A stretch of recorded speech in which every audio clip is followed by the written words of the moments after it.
Hirap talaga na magpakatotoo, kasi kahit tama tingin negatibo ko sa mata ng mga kapwa Pilipino mo, minamatakal lang nila at sinisino ko.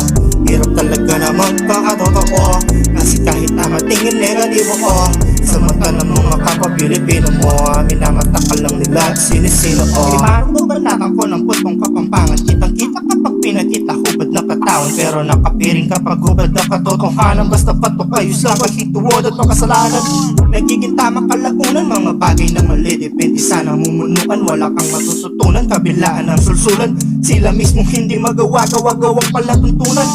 Ubus ang kahinahunan ng mga kababayan, sarili di matulungan. Gulong na paladay, gulong-gulo, maging siya ay litong-lito, kaya mismong gulong paladay naggawa na magulungan.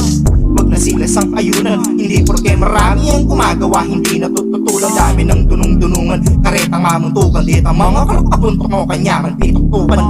Hirap talaga na magpakatotoo, kasi kahit tama tingin negatibo ko sa mata ng mga kapwa Pilipino mo, minamatakal lang nila at sinisino ko.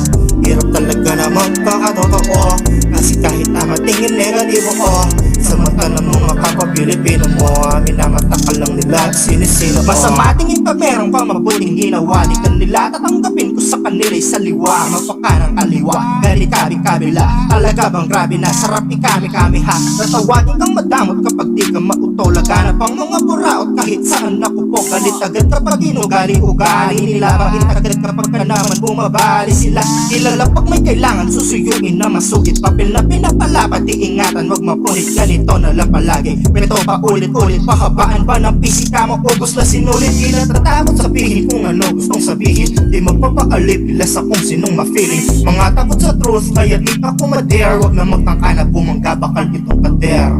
Hirap talaga na magpakatotoo, kasi kahit tama tingin negatibo ko sa mata ng mga kapwa Pilipino mo, minamatakal lang nila at sinisino ko. Hirap talaga na magpakatotoo, kasi kahit tama tingin negatibo ko sa mata ng mga kapwa Pilipino mo, minamatakal lang nila at sinisino ko. Manis ang edukado, titulado sa pangalan na bantok, tapos ang yun tinapas matapos iwanan kang tao, kasi hindi na usapan na talino at karunungan. Mas malakas bulungan, kaninungan, pagtanungan, tinig agad pag may kalaksing at sobrang kalakip. Matik mata bibigat, nga lahat nakatakip. Gusto lagi may ganap, mga proyekto na panggap, sisirain ng maayos, tas ang gagawin palpak. Takot sa katotohanan at sa sariling multo, hustisyang gumagana lang kung kanino nila gusto. Kung sino pa pumapatas, madalas pang minamalas, masama maging mabuti, ganito na sa mundo. Di takot sumalungan, kaya kong di sumang-ayon, patay na isda lamang ang sumasabay sa alon. Kahit ang buhalang pating sasabayan lumangoy, tuloy-tuloy kahit pa ng aking dugo mga moy.